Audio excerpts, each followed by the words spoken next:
You like that gloom and doom. I do. It brings me back to my sort of, moody art school. The world Yeah. sucks, but that also has a very Neil Young vibe to it, bro. Don't You say did I it hate him, please.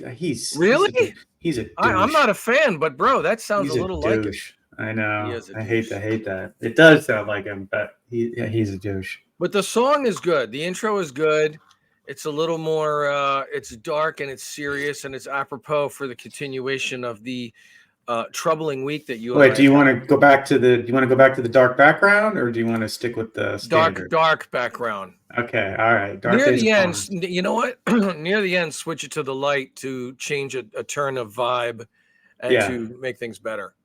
I got Stuart to doesn't care. So apologize to the. Stuart's licking his balls, as you can see. He doesn't give a shit. Well, Stuart's looking at his balls, and I look fucking rough. You do. Well, you have, yeah. I look rough. Yeah. I got the fucking week long stubble. I just got Have I you was looking. showered? Have you showered? Oh yeah, I have showered. Okay. I have Okay. showered. So it made me. So I just got back from a week long camping trip in the woods, and I was thinking of Dan, aka the Heeb, because he told me many times Jews don't camp. Correct. And that's a problematic statement, but whatever. I was thinking a Look, lot of. man. Look, man. It's a stereotypes become stereotypes for a reason. And I was telling Ro, it was like a family camping trip. It was just me and Ro, and we actually brought Otis out there and camping in the woods, in the mountains, and sleeping in a tent. Mm. And I kept on saying, like, boy, Dan would fucking hate. Every now and again, I'd be like, Dan would fucking hate this. We, it's funny you mentioned that. So we went to dinner. We went to dinner Friday night with a friend of ours, and she does this thing where every year she does a little piece of the Appalachian Trail. She'll do like a 2-day part of it, and she's trying to do part by part, right? To hike, that's a long ass trail. That's tough. Hike that trail. Well, you're going 2 days at a time, and then you stop, and then next year you do another 2 days, right? Oh, okay. So I said to her, I go, let me see if I can put this in terms where you can understand how this makes me feel, right. How I feel. I said, imagine if I said to you, Bruce, I'm going to go downtown and I'm going to blow every homeless person there. That's what I'm going to do. That's what I'm going to do today. You would be like you would not even be able to even wrap your head around why. Yeah, I'd be like a cacophony of dirty dicks in my mouth. I would just not. I would just like. No, wow. I really shouldn't. I've never done it. I shouldn't talk shit. It's just the idea of being hot and sweaty and bugs, and you're in the desert though, it's a little different. No, but here's the deal: we're in the desert, but we went to this mountain. Okay, so right now in Mesa, we're at about the elevation out here is 2,000. There's mountains out here. So if you go north, it gets cooler, but also if you go to elevation, it gets much cooler. There's this mountain called Mount Pinal. And, we went up there and we were about an elevation of about 6,000 feet. So you would have liked the temperatures. At night, 40 degrees. Oh, that's good. During the day, no higher than 75 during the day. Okay, so that's fine. I would still want to shower. Don't get me wrong, but put up the picture. Do you have it? Do you have the ability? There's a pain in the ass. There's a picture of just the small tent with these tall ass trees. I got it. Yeah, and so the trees are really tall, and I do a lot of desert camping, as you know, and I was telling her, I'm like, well, by the way, she was like, I'm not doing this hot ass desert camping like you do, and it's not good for the dog either. And I was like, agreed. We can't have, so we figured out the temperatures in this place were going to be good, and sure enough, we went out to do it, and it's too cold for me. I don't like 40 degrees at night, but the daytime temperatures. Really, really, yeah. Look, you can see the little blue tent at the bottom of these trees, which were all, 100 feet tall. Yeah. So okay. So let me back up. I live in Florida, so there's no escape this time. Well, not this time of year, and for the next few months from the humidity and the misery. There's nowhere to camp. There's nowhere you can go where you can get away from it. Nowhere. Maybe if you go on the water, maybe. But it's not as bad on the ocean. But now what you're doing is different because it's the weather's good. I wouldn't choose this, but this I would do under protest. Whereas if someone said to me, "Hey Dan, in July, let's go camping No, in yeah. Florida, I'd be like, there's nothing on earth that would get me. I was seriously thinking about you quite a bit because I was like having these, and and I was like, the weather was perfect. And by the way, there were no fucking bugs. I don't, and so it you're wasn't high up humid. and it's desert too. So Yeah. that Now helps. here's the deal. There are bears. And you worry about bears. There are black bears in the Arizona mountains. So and I do desert camping all the time where I deal with, rattlesnakes and scorpions and things like this. And that doesn't bother me too much. But some reason the bear situation had me on high guard. Interesting. So before I went out there, and it turns out that they're real timid creatures. They're not like grizzly bears or black bears. I did some research, right? And it was like, well, look, black bears are skittish. If you make a noise, they're going to run away. So Ro had an air horn, like in case we saw a bear. Like, that would have fucking sent him. And then you can't snack. You can't have a bunch of food lying around. You got to be on top of that. Did she buy that air horn secondhand, or did she buy it new? Bought it new from Walmart. New. Yeah. Oh, come on, Ro. You're slipping. Here's the deal. No, I told her. I said, look, if you're buying an air horn, you don't want to go secondhand on that and need to use it and it doesn't work. Yeah. So maybe you spend $7 to save your fucking life, Yeah, right.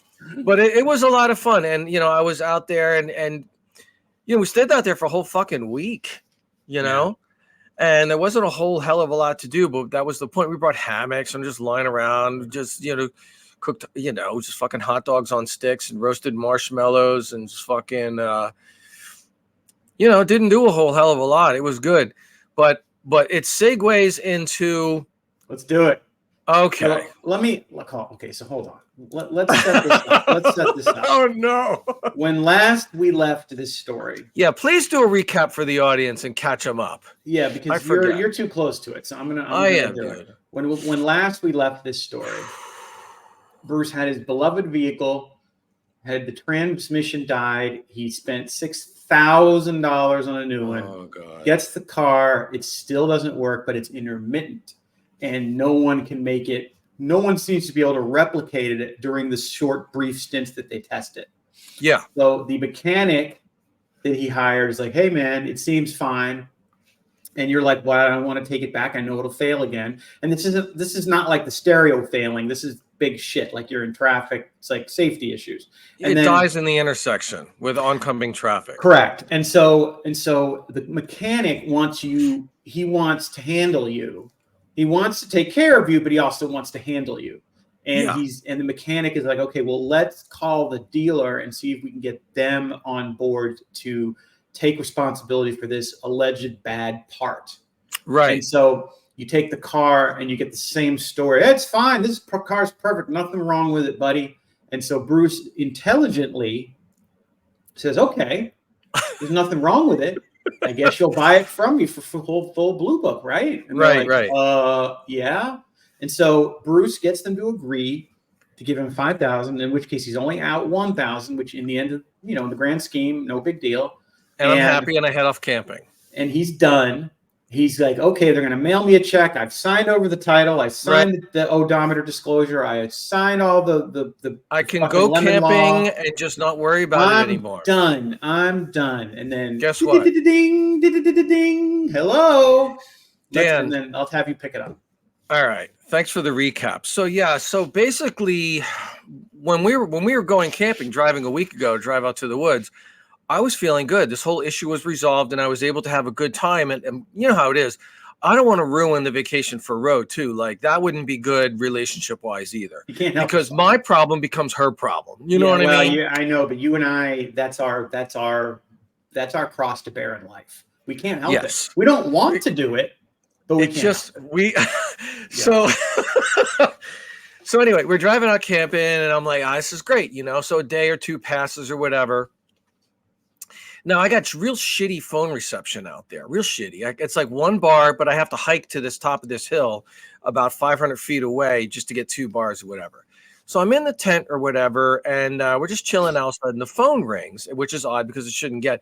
And on the phone, it says, I'm going to name him. I don't give a fuck. Yeah, sure. Well, sure. Horn Hyundai from Apache Junction, Horn Hyundai. No.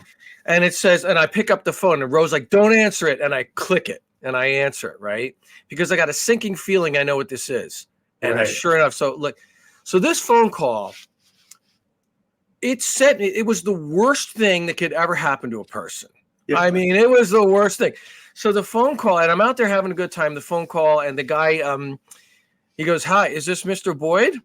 I go, "Yeah." Now remember, I think this is done. I think the check is in the mail. We made the deal. I signed over everything. It's got the fucking title, everything. Done deal. Yep. So some guy calls up and he goes, "Hi, this is Craig from Horn Hyundai, a guy that I don't even know. I've never talked to this guy before. I talked to Izzy, who fucking sold me the car who gave me the 5,000, and some other guy, Jonathan, whatever. So this is a new guy. Hi, this is Craig from Horn Hyundai. Hi, Craig. How are you?" He goes, "Listen, I hate to tell you this, but we can't honor that deal." I'm like, "What do you mean?" He's like, "Upon further inspection of this car, there's damage to the front end, and we can't offer you the $5,000. We can't offer you that deal. You're going to need to come pick it up." And so at this point, I'm in the tent when he says this, and Ro kind of hears it, and I feel bad for her because now she knows, oh, great, now this motherfucker's going to ruin my vacation. Bruce is going to be, and so, but she's on my side, obviously. She's my partner. So anyway, but now I'm just like, now I start yelling for real. I start yelling for real in the tent. I'm like, "Oh no," like not crazy yelling, but I was like, no. What do you mean? No, you're going to send me the check. I got all kinds of paperwork. Well, it turns out that, the guy that usually does the buying is not really here. And so, one excuse after another, and we can't give you $5,000 for it. You have to come pick it up. And I start screaming. I just start screaming shit like, "That's bullshit. We signed the deal. You're going to have a fat lawsuit on your hand. I mean, it's easy. I take you to small claims court. I got you have the title," and we start yelling at each other. I start talking over him. He's like, "No, but I'll have you talk with the manager." I'm like, no. Send me the $5,000, end the story. And I hung up on him and I put down the phone. Right. And so now I'm in the tent. Rose sees this and she knows now I'm going through a bad time. And I'm in the tent. I just got my head in my hands like, oh my God, I can't believe that fucking happened. And just right now, like it's been sort of resolved, but like right now, just thinking about it, it's a horrible, horrible feeling. So then I must tell the podcast audience that at this point I start spinning out, right? And I try to sort of have mentally rein myself in. You know what I mean? I'm like, "You know what, Bruce?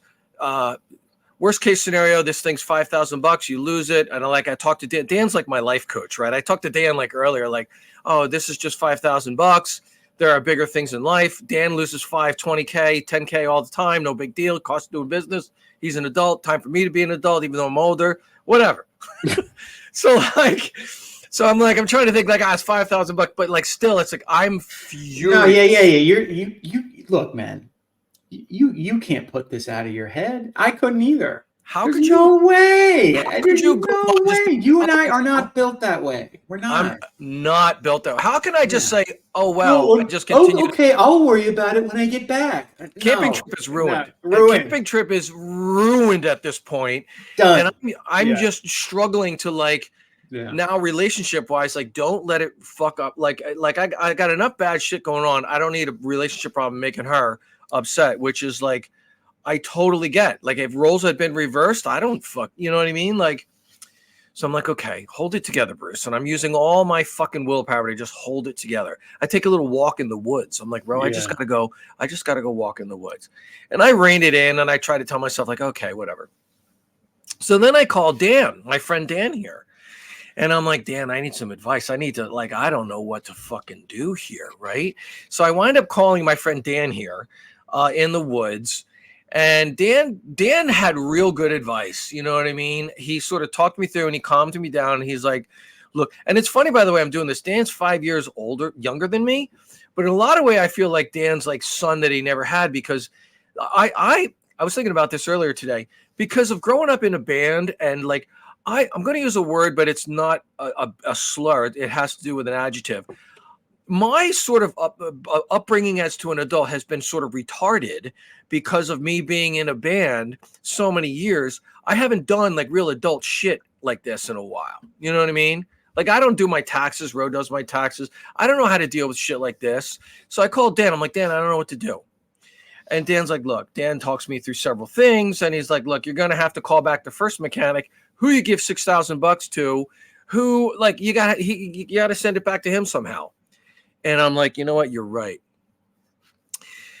Oh my God. What do you think so far? Give me a break. Talk for a second while I collect my thoughts. What do you think? Well, I mean, I relate to this so well because if it were me, I would not. And I have a similar thing that I'm going to talk about next. That's more or less same kind of deal where you cannot put it out of your head. Can't move on. You cannot. How could you move on? You must resolve this. Yeah. I can't. One way or the other. Yeah, I don't even give a shit if it's a super bad solution. I hate things just floating in the middle. Yes, I am 100% the same way. 100%. So anyway, I talked to Dan, I talked to some other people and stuff, and I just sort of figure out what's going on, and I figure, okay, Dan's right. I got to call up the first guy, who I gave $6,000 to do the repair. And by the way, the first guy, he's going to swap out the second transmission. Even on my word, even though he can't replicate the problem, but the problem is he can't get the separate transmission from Hyundai because Hyundai is going to need to know that you replicated the problem. Hyundai's not just going to take it on my word and his word. Oh, It doesn't work. We'll send you another one. So really, the more I think about it, it's like he's stuck too. I'm not super mad at him. It's just a real shitty situation. So what happened next? So basically, I talked to him, and so the second mechanic, the first mechanic, he's a guy from Long Island, right? And he's sort of like old school. So he decides, all right, Bruce, I'm going to help you out. I'm going to call up the Hyundai guys and start yelling at him.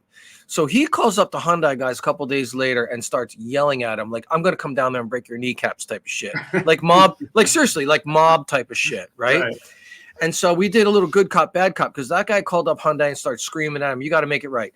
So then he calls me back up and says, look, Bruce, I yelled at these guys. I installed the fear of God into them. But now you got to call them up as the owner of the car and sort of take the reins from here. And I'm like, okay, it looks like. So by the way, I'm still out in the woods. This is like a whole day and a half completely ruined. Like I can't even fucking talk to Ro.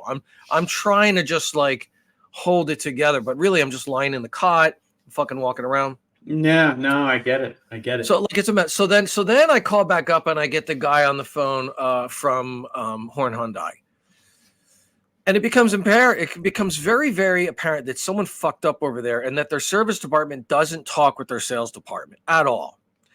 And it becomes apparently clear that I talked to the guy, the service department guy over at Horn Hyundai, and he's like, hey man, I don't appreciate your mechanic calling up and getting all negative with me. I'm like, what are you talking about? I know full well what happened. I'm playing good cop, bad cop. This guy called me up like, what? He's going to mob boss. He's going to come down here and break my kneecaps. Is that going to make me work on your Hyundai a little faster? I don't think so. I don't work that way. And I'm thinking it kind of does work that way because now I'm in your head. Yep. So now I become a priority because this guy's got a lot of shit going on. But now Bruce's Hyundai is a priority because this guy's yelling. I'm yelling. It's a whole thing. Squeaky wheel gets the grease, Dan. Correct. Squeaky wheel gets the grease. Correct. So now I'm like, I don't know. What are you going to do? What are you going to do? He's like, okay, I'm going to take this car. And I go, look, you test drove it. You didn't get it to fail. He's like, yeah. So now there's like two separate things happening side by side, and they're not even communicating. There's the service department that's trying to replicate the failure so they can get me a transmission. That's one problem. In the same building is the sales department where Izzy gave me $5,000 for the car that they don't want to give me now, and he fucked that deal up. These two sides aren't even talking about these two different problems and how to make it right. It's astounding. So now this guy is saying, I'm the head of the service department. I'm going to drive it around. I said, motherfucker, drive it for 60 miles. I want you to drive this car for 60 miles. Just drive it around and get that new transmission in. God damn it. And he goes, okay, I'm going to do that. So that happened on like Thursday morning at 9:00. So now he goes, I'm going to call you back in 2 hours. Can you imagine the next 2 hours? I'm in the woods. I'm in the woods for 2 hours. Rose like, hey, you want to play frisbee? You want to this is where it'd be nice if you were back on drugs because you just take something. Oh, I was thinking about it. It's been 20 years, and I was like, I wish I could just get high and just fuck all this right now. I don't even care. And so for the next 2 hours, I'm trying to like behave like a normal human being out in the woods and just like, whatever, put on a good face for Ro. But meanwhile, I'm being tortured. What happened? If this guy calls me back, and I'm thinking, if this guy calls me back and can't replicate the failure, that's it. I'm out $5,000. This is a bad situation. So I'm like waiting for the phone call. 2 hours later, the phone rings. Three and a half hours later, the phone rings again, and I'm like, my heart sinks, bro. because I'm like, this is it. This is where I find out how bad this is really going to get. But here's get ready, radio audience, get ready. It's not okay. So the phone rings and it's like, hi, my name is Steven. I'm the head guy over here at Horn Hyundai. I'm the general man. I'm the manager of the whole place. And I'm like, hi, how are you? He's like, I go, have we spoken before? He's like, no, we have not spoken before. I'm the head guy here. I'm looking at my desk at all these papers about your situation. And I've had people, he goes, like, you'll like this. I've had my office girl fill me in on the situation. So now I'm picturing some like, fat white guy with a bunch of like cronies, like, coming in. Yeah. I've had my office girl update me on the situation, and I've heard different things about it. And I want to hear it from you. What's your story? And I can kind of tell by the tone of this guy's voice that he's it's not bad. I don't know something about it. He was just a little jovial about it. I'm like, okay. So I tell him the whole story. I'm not going to tell it all again. I tell him the whole story, the service part, the $5,000 part, this part. And I tell him, I'm like, by the way, I don't think your service department community, I start telling him what faults about his business, And he goes, all right, let me stop you right there. I'm going to make this right. I'm going to send you the check for $5,000. He goes, my guy's fucked up. And I'm like, is he fucked up? He's the guy who sold me. I'm like, yeah, is he fucked up? Is he fucked up? He had no authority and clearance to give you $5,000 for that car, but he did anyway. And I'm looking at the title. I'm looking at this. He goes, this car's not worth $5,000. Not at all. It's got a hole in the wheel well. It's got this, it's got that. And I'm like, all that would have been clearly seen by a simple walk around from the naked eye. It's not a hidden thing. Right. A little hole in the wheel well, your guys didn't even do that. That tells me you guys didn't even do a fucking walk around. It tells me, and I go, by the way, are you aware that your guy is out right now in the car trying to replicate a transmission problem? He's like, no, I'm not even aware of that. And I'm like, buddy, there's your whole problem right there. You don't know what's going on. The service department doesn't know what's going on in sales. No one's talking to one another. It's communication, buddy. But I'm like, I don't care. And so he goes, I'm going to mail you the check for $5,000. Now I talk to him like a child at this point. I'm like, are you sure you're really going to send me that check for $5,000? Yes. Are you sure? Yes. No, because I almost did a Howard Stern. Repeat after me. I, Stephen, I'm going to mail you the check. But I didn't. And I took it a step, but I even took it a step further. I said, look, I'm anticipating problems. Even though you tell me this, yes, I know your guys out there right now trying to replicate a problem. What happens if you tell me right now you're going to send me the check for $5,000? He comes back half an hour later and tells you, turns out the transmission's bad. Are you then going to renege it then and call me back again for a second time and be like, turns out I can't honor that deal for a second time? I'm just looking for problems at this point because there's been so many problems. I'm anticipating problems, And he's like, no matter what, look, I'm the boss of this place. We're going to eat it on this one. My $5,000 is nothing to them. It's fucking nothing to them. Nothing. And I told him, I go, you know what, buddy? You're smart for resolving this in this way because I was going to go thermo fucking nuclear on this thing. And I started talking about my TikTok account with 500,000 views, how I was going to go viral, how I was like, look, I was in the industry. I know what to do to ruin you. I was talking about Nextdoor, Google, Facebook, Yelp. I was going to just go on all platforms, ghost accounts, trash your average Google rating, call fucking, I'm 7 on your side, whatever. Because it is at this point 7 on your side worthy, Oh yeah. And I was going full boomer, like full Karen, I'm gonna fuck things up, whatever. And so he goes, look, no need to do all that. I run a good, and so he did. That's why he's the boss. He knows how to make the call. Like, I'll take a fucking hit for $5,000. My guy's fucked up. This guy's gonna go thermonuclear. He's got mechanics threatening to come over here with break fucking kneecaps. I don't need all this. Write a check for $5,000, make it go away. So that's how that ended. So let me ask you this. Go ahead. When you hung up the phone from that call, that's where I was going to go. The next couple of minutes. Okay. So Rose down about 500 meters away at the campground doing whatever. I'm up on this hill, which is about 100 feet up in the air, and I hung up the phone. And Ro often tells me, like, look, you got to keep your voice down. I don't like how you're so loud out here all the time. You know what I mean? Like, and you're a loud person. You tend to be loud.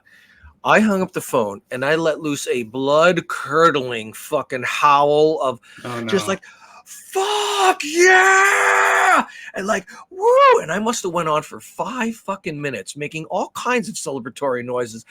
Yeah! That's fucking right, bitch! Yeah! Fuck! Yeah!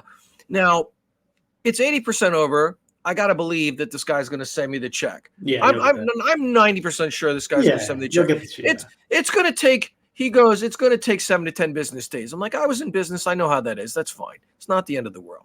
Yeah. But that's how it got resolved. And but it ruined, like, okay, we were out there for a week, 6 days. 2 of those days. And by the way, I had an upset stomach so fucking bad from this thing. I drank half of a large container of Pepto-Bismol, just fucking waiting for this phone call and dealing. So it was absolutely horrible, absolutely horrible. I mean, just to imagine, to make a deal and then you go out to the woods and the guy calls back up and says, "Yeah, we can't honor that deal. Can't honor that deal." I just couldn't believe how bad my luck could be after all this. So, Dan, what do you think about the story? I think the story's good. I want to move on to something more fun. Because I have curated your next ride. The Heeb, have decided what you should drive next. And by the way, let me interject real quick. So Dan, during all this, I called Dan, and Dan's great. Dan is better, and Dan keeps moving up in my book. Dan was like, "Look, we'll get involved. I'll." We were going to I was going to call as your attorney, the law office of Goldstein, Goldberg, and Rosenblatt, and I was. Dan was going to Heeb it up hardcore. Yeah, and he was going to use all his Heeb powers. Yep. To and then also Dan was going to get my car in a fucking trailer and bring it out to Florida and have his guy look at it because he's got people. I mean, and this is great. But I feel really bad taking too much from people, kind of hyper independent sometimes. I'm working on it, but Dan is real nice. He was gonna. So I have curated your next ride. I have I have 4 vehicles that I think would be perfect for you. Okay. Oh God. And we're gonna go clockwise here. We're gonna go with the Corvette from the '80s. Okay, with the T-tops. Come on, man. Okay, so these are 4 rides that you think, because now, let's back up a little. Now I've got $5,000 that I need to turn into buy a used car. We all know that $5,000 is not going to buy a whole lot when you buy a used car. It's one of these. So I made a Facebook post asking for advice, and of course Dan always inappropriately chimes in on my Facebook post, saying some problematic shit. And so problematic? I just said get a Corvette. How is that problematic? A Corvette? Yeah. I can't think of a worse idea. So what is your suggestion for a first? The Corvette. $5,000. It's going to be a fucking money pit. Well, no. Corvette. It'll be. Yes, it will be money. It's a Chevy. First of all, it's a Chevy. Okay, it's an American car, easy to fix. Terrible choice. You got your T-tops. Dude, you're in your 50s and you live in Arizona. To me, so you're just doing this because to make fun of me. Okay, Dan's making fun of me. I'm having fun. Okay. So the Corvette, you nixed the Corvette. So I'm like, okay, fine. That's a Mazda Miata. I'm moving. No, Pontiac Fiero. Right there on the right, the white one. So small, it's gonna break down. It's a 2-seater. It's a Pontiac. Okay, I couldn't fit. It's one bag of groceries not going to fit in one bag of groceries. I can't fit a fucking drum. Nothing. The only downside is you're fakakta fucking. All my fakakta activities are. What is the one in the lower left-hand corner? Isn't horrible. Okay, so we're gonna move. Fine, no Fiero. The Honda CRX. That's the car. Is this one in the lower left-hand corner? Lower left, CRX. Remember the CRX from when we were in high school? I was like the car. Is it a hatchback kind of a thing? Hatchback, 2-door hatchback. You can fit a lot of shit in there. They stopped making this car a million years ago. Yeah, but I'm not opposed to it. Is it a 4-cylinder? Yeah, of course. Yeah, I'm not opposed to that. That's actually CRX. Not a horrible choice. You get one that's like somebody has its new tranny, like ready to roll. I mean, to me, that's cred right there. And if you're not going to do that, you go with the IROC. The IROC Z. Unbelievable that you think I would drive an IROC because you're from Jersey, Bruce. No, but here's the deal. any punk rocker worth his salt is going to cringe at the very thought of driving this car. That's why I did this. They have a Dead Milkman song called Bitchin' Camaro where we hate people that drive this car. I know. That's what makes it funny. That's funny. Okay, yeah, it's comedy. So like the CRX, I was actually being so kind of serious. Like if you're able to find, let me see when they stopped. Here's the thing. I mean, so I made a Facebook post like asking, because like I said before, I have not done a lot of adult shit in my life. 1991 was the last production year in CRX. So now I got to take $5,000 and buy a used car. Now I bought a used car a couple times in my life, but it's always been $500, like bucket of bolts. Like the Chevy, when I first bought the Chevy truck, it was $500, and then by the way, let me tell the radio audience, podcast audience, I make fucking horrible decisions when it comes to cars across the board. Me too. I am so bad with cars and making decisions regarding cars. I get emotionally attached at the way that they look, which is not a fucking good parameter to be buying cars at. Like, I like the look of this. It's terrible. No. So now, like, I'm taking advice and I'm doing research, and it turns out, like, look, dude, buy a fucking Honda Accord, buy a fucking Honda Civic, buy a Toyota Corolla. These aren't sexy cars. They're dependable cars. But I want you to get some serious, like, over 50 tail. I want you out there finding the broad. The problem is you drive around in that Corvette. You be getting. No, I can't afford it. I can't afford it. Beggars. My mom used to say, beggars can't be choosers. Corvette would be cheap. That's my point. It's a Corvette. There's no way in hell. And by the way, Ro would have my head if I came home with a Corvette. She'd be like, and by the way, it's not because of the way it looks. Yeah. Everybody knows that thing's breaking down constantly. There's no fucking way. Chevy though, you can get it fixed. No. Every car here, I had a Chevy truck. Yeah. For well over 20 years.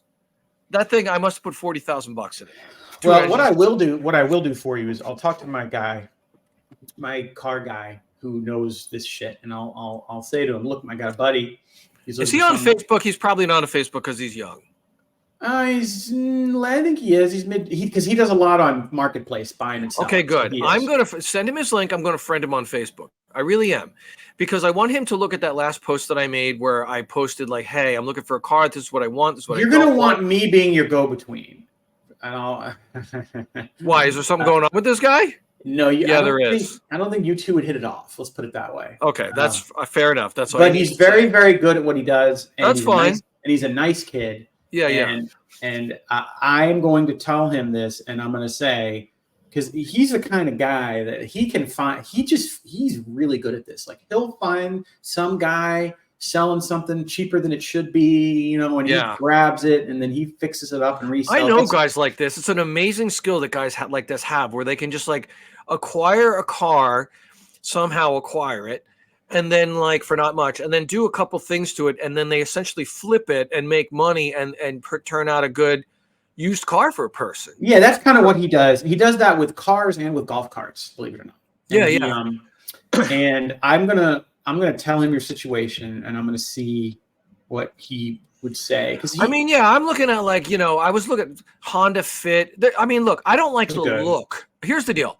I don't like the look of any of these cars that are on my short list. I loved the Hyundai Veloster. I loved the look of it. I thought it was sexy. I thought it was cool. None of these cars that I'm going to buy now are going to be sexy or cool. And they're going to look horrible. They're going to have dents. I'm going to look like a nerd. They're definitely like sort of like, whatever. They're boring.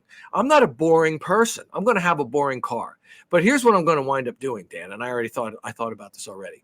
If I'm going to have to buy a Toyota Corolla or some one of these fucking cars because it works, it's mechanically sound. After what I've been through, I think I deserve, to not hassle it.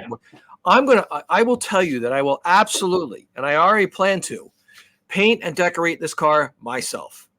Okay. All right. Well, before you do anything, let me at least talk to this guy, because this is just his skill, man. I mean, I'm telling you, the shit he comes up with, like, because he's like my handyman with all my properties, and like he'll find deals on like but if you found, but here's the deal. Say okay, theoretically, say you did find something. You guys live in Florida. To transport any car from Florida out here is going to be thousands of dollars. No, it's not that much. It's really not. Really? Yeah, it's not as much as you think. Not as much as you think. Is it a transport or a dude drives it out here? No, it's a transport.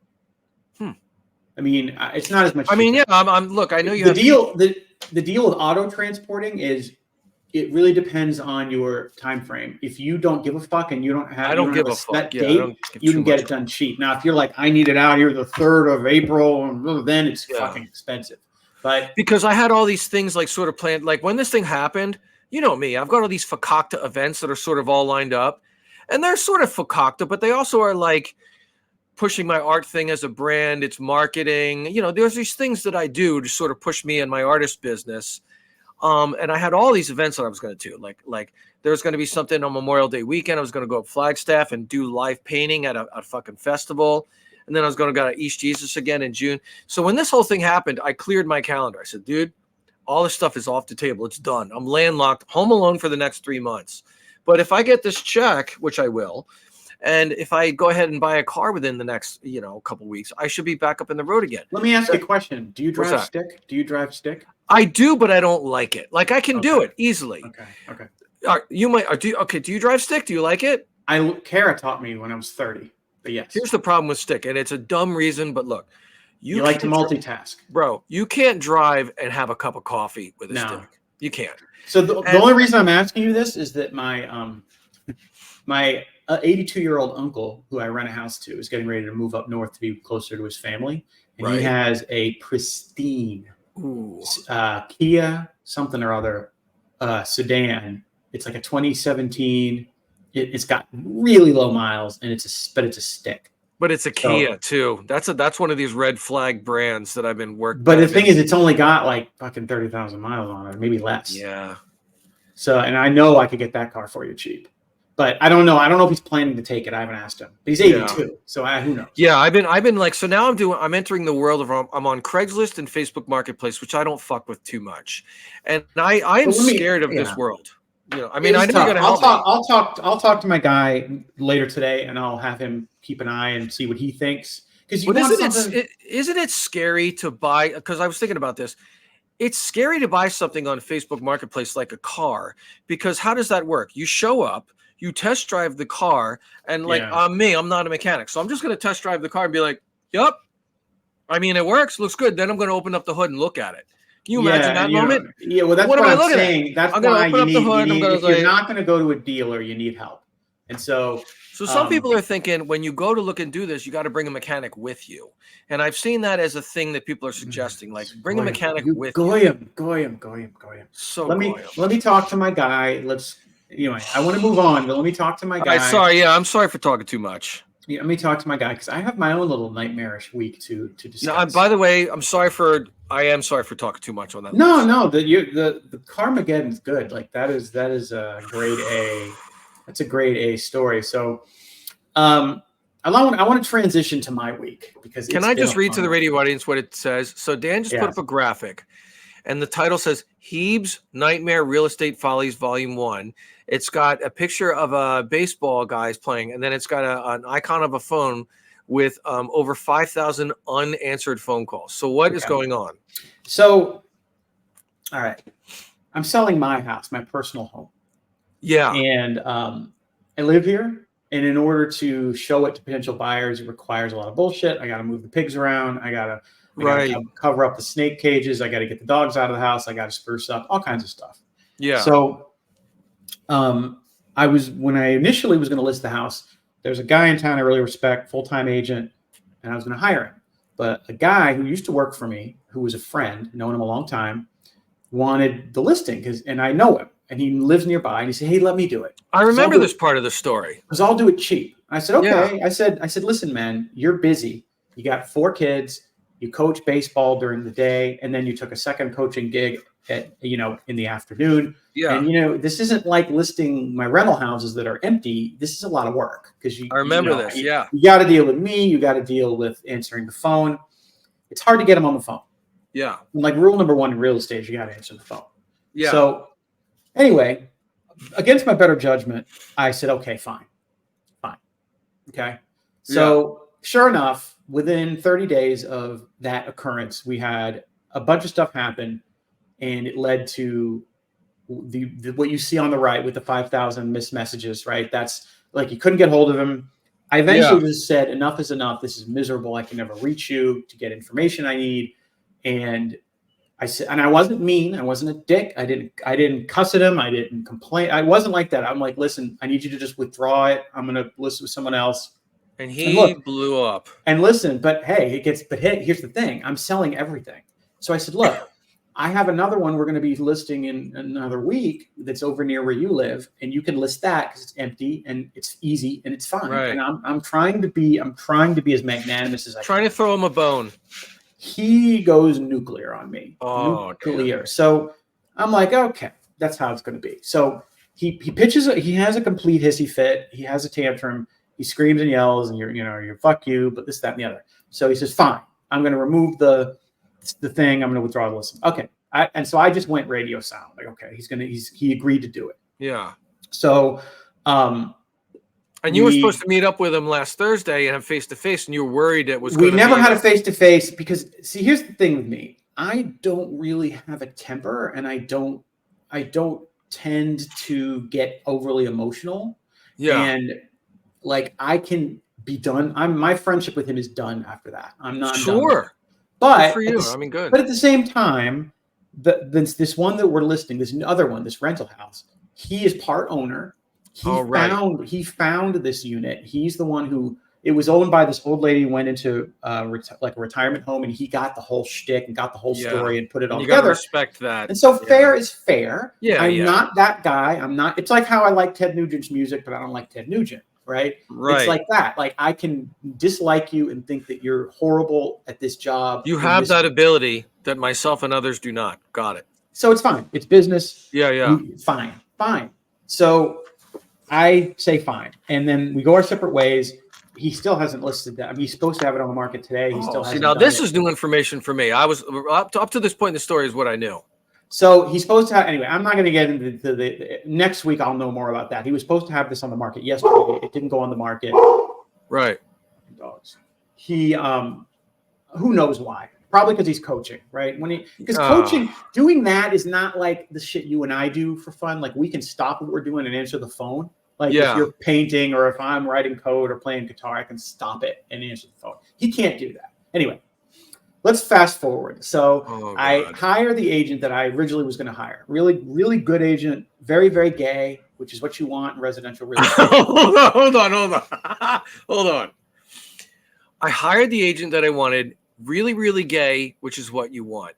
Now, that is true. That's not a disparaging thing at all.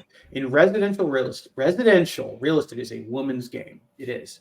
Or a gay guy's game. Absolutely. Most of the best agents, and I've been doing this a long time, I know, the ones who are really, really good at their job, who you can hire and you can count on. You do not want a straight white male showing either women or they're gay dudes. And that is just a fact.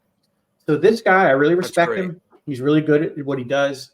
And I hired him, and we've had a few showings. So, it's going to take time. This is an expensive house on land. So it's going to take time. And that's fine. I'm not that guy I'm like, oh, when's it going to sell? I'm not that guy. Anyway, I wake up yesterday morning. Okay, here we go. You haven't heard this. I wake up yesterday morning, and there's a message that says, hey, it's from the agent. We have another agent, a different firm. This is from the new guy, the gay guy. New guy says, I got a call this morning. I have an agent from another firm who'd like to show your home at 4 p.m. I said, okay, that's fine. It's currently 8 a.m. That's no problem. So we'll just plan around 2 o'clock to start sprucing up, and we'll be out by 3. Got it. No problem. That's totally great. So Karen and I, we take the dogs to daycare.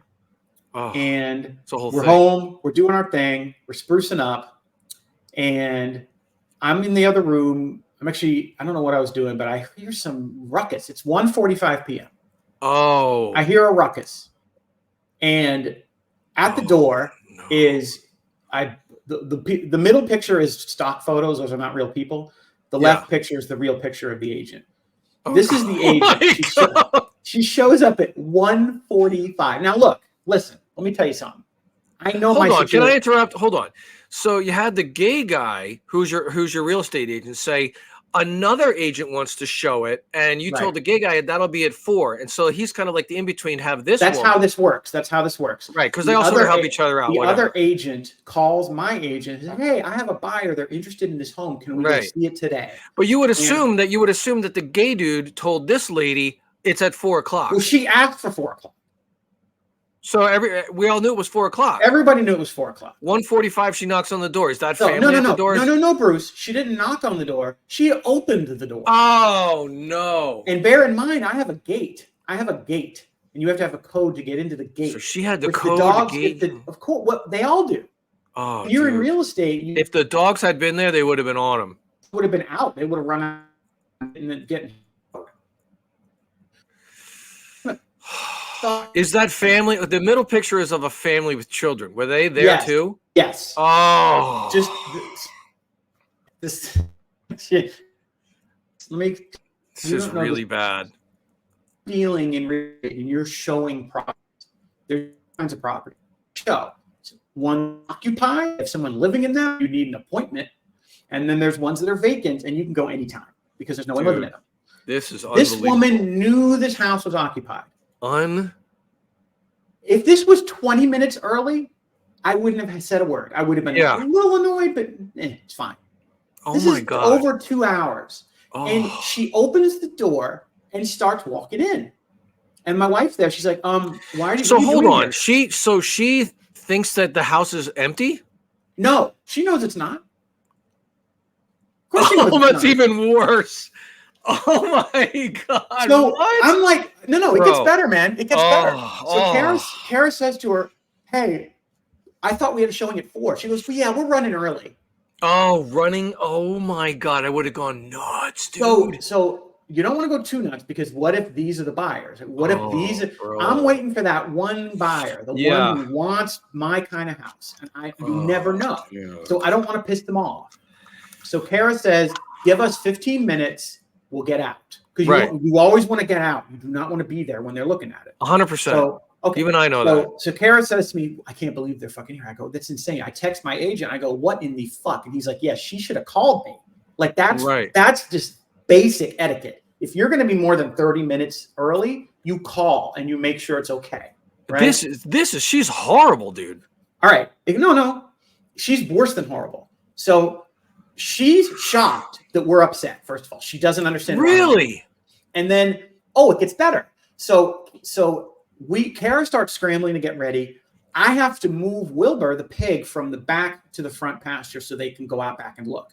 Well, guess what? They're already back there. They let themselves right in the gate. The agent opens the gate. There are children running around? 2 children, about the age you see in the photo. They're not small children, but they're not old. They're not teenagers either. That alone had to be just multiply how irritating. And you had a beta-looking husband, and then you had a wife who looked like a fucking bitch, like scowl on her face with a notebook and a pen.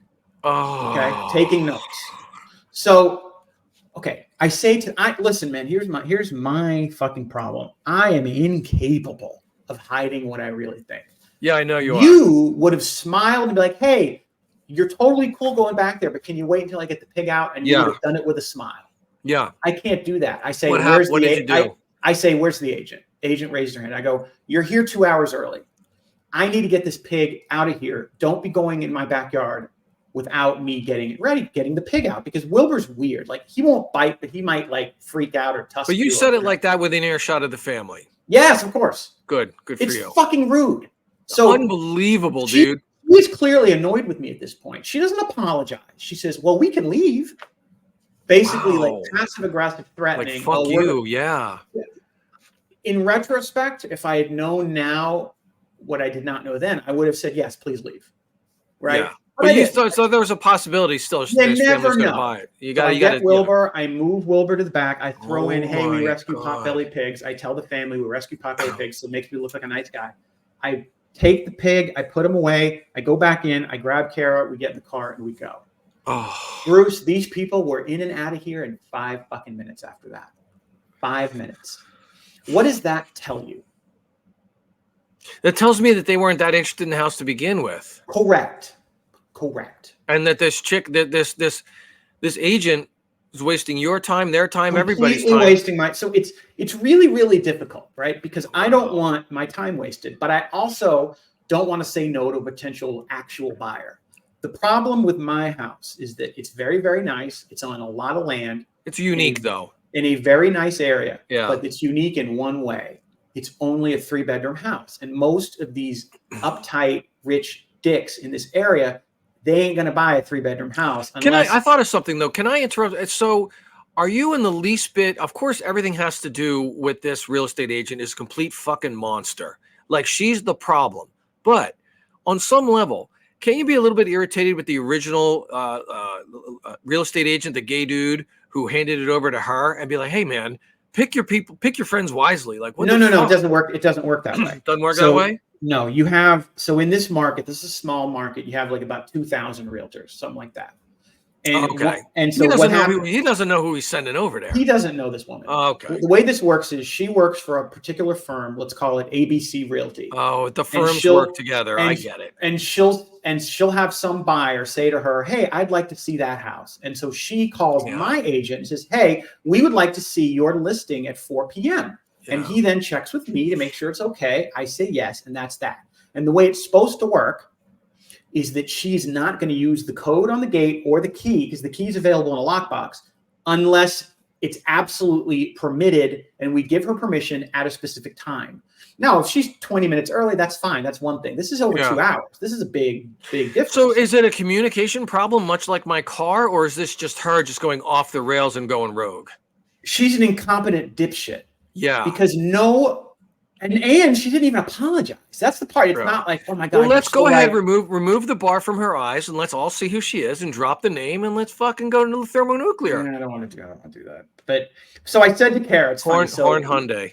So we get home, and I said, Kara's like, we need to fucking call her broker, because you can't do that. You cannot. I'm just telling you. Let's time for some repercussions. Good. So I'm like, well, you know what, Kara? Let's wait and make sure these people aren't making an offer, because they do want the house. I don't want to piss this woman off. Okay, yeah. I said it's highly unlikely, given they were out of here in 5 minutes. But let's wait. A chance. They can have the money. Of course, nothing. It's been crickets. I need to ask my agent what they said. It'll end up being, I'm telling you what it's going to be. It's going to be, well, they really like the location, but they need 4 bedrooms. That's what they all say. Because they got 2 kids. Yeah, and my question is, why did you come look at the house if you need 4 bedrooms? It says right there, 3 bedrooms. You know what? I don't know too much about this world, but I do know this. This woman was working with this couple, and this couple's like, we're looking for XYZ, and one of the things on the XYZ list is a 4-bedroom house. And this woman convinced this couple, well, it's a 3-bedroom house, but I really want you to look at it because I think it's cute and blah, blah, blah. And the young couple was just like, okay, I guess. And so they already had their heads made up before rolling in there, which is why they spent 5 minutes. They know there's only 3 bedrooms. It's not like a different room is going to magically exist. So this fucking agent is the whole problem. And this story is unbelievable. That is most likely it. I mean, it's possible that they looked on Zillow and saw that, because the thing about where I live is that everything in this area is like on a 1/4 acre. They're typical. They're bigger homes. They're 4 or 5 bedroom homes, but they're on like a 1/4 acre in a subdivision. I'm not. So is there anything you can do to get this woman in trouble? Something, because like for her, the part of the story that drives me the most nuts is the no apology. That is just like, she can do everything else in that story. Absolutely. If you're going to be that early, you need to change the appointment. What you basically need to do is change the appointment. You would call my agent and you would say, there's a million things you could do. We're running very early. Is it okay if we get there at 2 o'clock rather than 4 o'clock? He would then ask me, and I would then say yes, and I would do what I need to do and get out. It's all in communication. It's very simple. Again, they are lazy and dumb. And this particular one either is new to the business, but I don't think you need to be in the business to realize this is bad etiquette. No, this is basic human stuff. You're letting yourself into somebody's house. Yeah. With their This is common logic. I'm not, I know that they're there, but I'm not going to knock on the door. What kind of monster? It was crazy. And I was like, I've been in real estate 20 years. I have never seen this. Like, so where does it stand right now? Like, where it stands is these people are not buying my house. No, but I know that's done. Fuck it. But how can we get back at this woman? So what I'm going to do is I gave it a day. See, you don't want to be the seller calling the buyer agent's boss. The buyer agent. You know how you wanted to help me out? Maybe I can help you out. Maybe I can call and do something for you. So let me explain. Her boss, her broker, if I were to call her broker, her boss, and I'm the seller, and he's like, wait a minute, so are you our client? No, I have a different agent. He's like, I don't care. That's what he was saying. They don't care. I mean, he'll care a little. He'd be like, yeah, she should have called your guy. But everyone will take a piece of the pie, and that's how it works. No, they don't care. Now, look, if I get my agent or his broker to call, then they're going to care more. because these guys all supposed to work together. They're supposed to be simpatico. And like, you don't want to make enemies in this business because you may have to do a deal with them later. So your major real estate agent, the gay guy, he's a good guy. You like this guy? I do, and I'm going to say to him, you need to say something to her broker. Because if you got a good relationship, this is very much like my one mechanic in the Horn Hyundai thing. It's like so you need to call him and be like, look, you need to make this right somehow. This was unacceptable behavior. I need you to call and get this woman in some fucking problems. You know, get this woman face a little accountability at the very least. I'm really torn on it because part of me, I want her to get yelled at, but the other part of me is like, you know what? Just let it go. Now we know she sucks, and if she ever were to call again on either this or any of my other listings that I'm ever selling, I'm going to tell her no, I'm not showing it to you. Go fuck yourself. So do this. So talk to the gay guy, the real estate agent that you like. And talk to him in a tone that is not angry or accusatory, but kind of like your parents would do back in the day, where like, you know, I'm disappointed. I'm a little disappointed. I mean, and just kind of let him know that you're not really happy about this whole thing. Well, he knows that. He knows. I already told him that. I said, what is this shit? You can't do this. And he agrees. He agrees that she can't do this. He totally agrees. But it's tough in a small town because you don't really want to make enemies. And it's not really going to matter. All that's going to happen is he's going to call her broker. Her broker's going to say to her, hey, if you make an appointment and you're going to be that early, you need a call. She'll go, okay, I'll call. And that'll be it. Like, no one's going to get, this isn't like major shit where she's going to lose her license. Are there any social media platforms where they have ratings for real estate agents that the public I can send you hers, but the problem is she'll know it's me. And I don't need that trouble. I mean, well, not necessarily if I'm super vague about it. She's probably new to the business. This is probably the only deal she has. Actually, I take that back because I stopped. I made a decision. A different topic. I made a decision to stop leaving bad reviews if I wasn't like there. Like I'm trying to be a better person and not. It's annoying. That's horrible. It's annoying mainly because it's the double whammy of this horrible etiquette with buyers that were never serious about buying this house. And I mean, look, I know Dan well enough. I love the picture of the family with the children in the middle, because he's already irritated enough to have a young family with children running around his house. See, if Dan's going to interact with children, he's going to need a warning. No. He's going to need like a no. Kids were old. These kids were old enough where the kids didn't bother me. What bothered me is kids would have drove me nuts. Here's what bothers me. Let me give you a veritable guarantee. Whoever buys this house is either a couple without kids, right, or kids out of the house, or they have couple one, maybe, or they have one kid. Because you have a 3-bedroom that leaves a spare, right? Yeah. A couple with 2 kids is not buying this house. They're not. Yeah, there's no way. They're not. This isn't 1958. People aren't doing that anymore. Yeah. I mean, maybe if they really, really, really, really want land and they don't want to be in an HOA and they want 4 acres, maybe they would. But I don't think so. I think they would. That's an outlier. That's an outlier demographic like me or you. Absolutely right. You see a nuclear family like this walk in with 2 kids. No, they want 4 bedrooms. Period. Yeah. Now, and they're going to think it's weird that you're out in this big place. Like they want neighbors. My house will eventually sell, but I am absolutely guaranteeing you, whoever buys it is either an empty nest couple because they no kids in the house, right, or a couple with 1 kid. Or that's prepper. What it's going to be. Straight up prepper. We had an offer from a couple with a kid out of the house. It already happened once. But the offer wasn't high enough. There was a lot of shit that went into it. They ended up buying a house on a 1/4 acre, which means they were writing the offer to lock up the house, to waste my time for 2 weeks to inspect it and then bail. Because ultimately, this real estate game that you're in is too much for you know me. What, Bruce? There's one part of it that I think you would appreciate is you're trying to read between the lines of human behavior and demographics and decide, because if somebody writes you an offer, it doesn't mean they're going to buy your house. Yeah. It just means they want to lock it up for 2 weeks so they can think about it. See, if I was out there and working with you as your henchman in the world of real estate, you're absolutely right. I would sort of enjoy the sort of personality, reading of characters and all that. What really makes me crazy about what you're doing, though, is just the huge amounts of money that are just being moved around. It makes me extremely nervous. I mean, if I'm losing my mind over $5,000, I can't even imagine the stress What are you talking You about? know, to go back to my story real quick, when that guy called me up and I had to walk around thinking, oh, I'm not getting the $5,000. Ro took a nap. I went and walked around for a little bit. And then when she woke up, I wasn't there. And she got out of the tent. She starts going, Bruce, Bruce, Bruce. And I came around and I'm like, what? So I said, oh my God, I just had a bad dream. And it wasn't even a dream. I had a thought when I woke up and I saw you weren't here. And I'm like, yeah. She saw, I thought you went and killed yourself over the car, you know? And I was like, well, Wow. look, I don't think I would do that. You know, I'm not a big kill yourself type of person. Yes, I was super depressed, but $5K over a car, I'm not. Wait, what money do you think I'm moving around though? I don't understand. So I just don't know. Like in the world of real estate, it's like you're sitting on, like you're trying to sell something for $500,000 or $300,000. No, not my house. The money moving is with my rental houses because those require shit. Those require a lot of work to get them ready to sell them.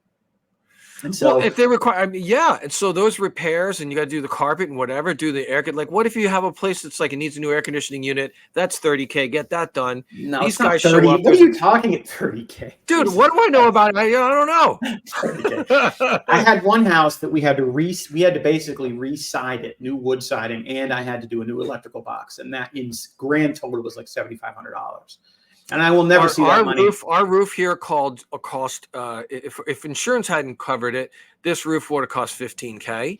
Yeah, mine was. I re-roofed my house. It was 13. Yeah. Yeah, that's it. And if you want, I guess that's true. But to me, an HVAC is like something. 8 to 10. I have a hard time. I don't have a lot of money. I've never had a lot of money. I have a hard time understanding the difference between 15K, 13K, and 30K. It all sounds astronomical to me. It is. I mean, and really, 5,000 is fucking astronomical. No, it's a lot. No, I'm not. 5,000 to me is fucking life-changing money. What I'm telling you is, I had to spend more than that on this one house I'm selling. And look, we're going to sell it, and we're going to get paid, and we're going to get. But that particular money, I'll never get back. I had to do this because I can't leave the electrical box the way it was because you couldn't get insurance. It's too old. Let's talk about something else. I want to talk about something else. Do you have other things you want to talk about? I do. So, okay, I got to hear the story. Okay, hold on. Let me just prep. So now Dan puts up a different topic. It says Heeb and black friend or progressive gay couple. Okay. And he put up a picture of a black and a white guy. So Dan texts me. That's me. Oh, that's the guy. Oh, that's you. I can't even tell. So Dan texts me and he just said like a text that says, I'm out with my black friend. We look like a progressive gay couple. And I just lost it because I think that's funny. I could picture Dan. You know what I mean? Yeah. So really funny. I lived in Charlotte from 97 to 08, right? I lived in Charlotte a long time. This was my best buddy in Charlotte. Okay. We used to work together, known him a long time. That picture's from 09. Dan is very white. Dan is a very white guy. He's extremely Caucasian. Dan is shockingly Caucasian, to borrow a word from Bill Burr. Yeah, I know, but I don't care. I grew up with a ton of black people. I don't give a shit. Like, I don't care what somebody black, white, don't care. If they're a dick, they're a dick. If they're not a dick, they're not a dick. Yeah, you don't see race. Okay. But this guy, I'm just saying I don't give a fuck. I don't care. All right, no, for sure. This guy's my buddy. But you look very white. Well, yeah, okay. And so when you say like the picture is funny because there's a very stark contrast. It's a funny picture. But I've known this guy a very long time, since 99. Right. I love it. So we've been buddies a long time, and he officiates track meets, and he was down here doing a track meet here in town. And he texted me, "Hey, I'm going to be in town." So I'm like, cool, we'll get together. So I took a half day off to hang out with him. So I pick him up. He's a fan of the college football team that you love. Yeah, he's also a Gator fan. Yeah, it works out. That orange shirt is a Gator shirt he's wearing. Yeah, we met at this particular game in 2009. Okay. So let me ask you this: how do you meet? You just like, hey, what's up, dude? And like, it's like, how did you meet this guy? We worked at the same company. Okay, it's a work. Okay, sorry for interrupting. Yeah. Keep going. Yeah, we met at work. So, and we've been buddies ever since. We just hit it off. We joke around, fuck around. And we are the odd couple. There's no question about that. Yeah, it looks good. So I picked him up with the Tesla, and we're driving around, and I look at him. I go, you know what? We look like a progressive gay couple. I mean, there's no question, because like he's a little bit older than me, and he had like a mini stroke a couple of years ago. So he walks around with a little bit of a cane now. He's fine, right? Like he's a little slower than he used to be. He's probably a little older than you, Yeah, older than me. And And we had a good time. We went out to lunch and shot the shit and caught up on stuff. And, I drove him around, showed him where I'm moving and all that. But it was just funny because we're driving around the Tesla. Do you think you look like a gay dude? I mean, if even a gay dude looks a certain way, like, do you sometimes look in the mirror and go, do I give off a gay vibe? Like, I don't know. Mean, I do think for some reason, and I cannot explain this to you, gay dudes like me.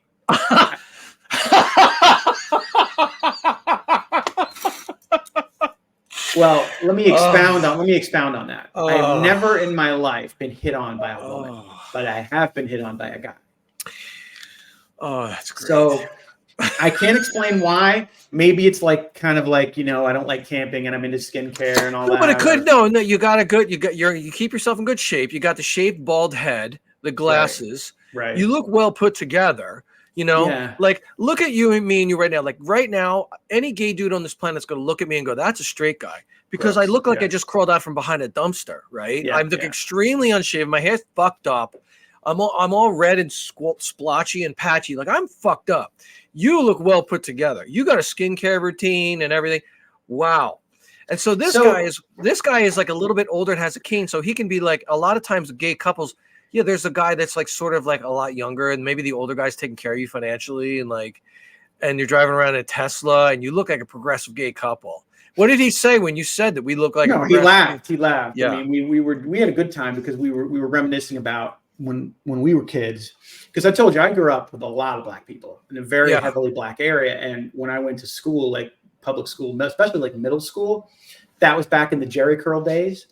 Oh my God. And like the smell of that stuff is still like tattooed on my brain. Yeah. And so he and I were talking about it. I go, do they still make that? He goes, they do. It's hard to find. He goes, but my sister-in-law still uses it. Oh my God. I was like, wow.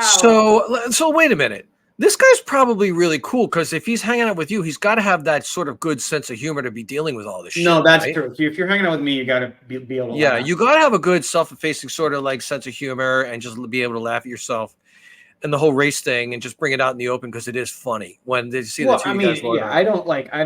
I make the same jokes to him that I would make to you that I would make to anybody else. I don't.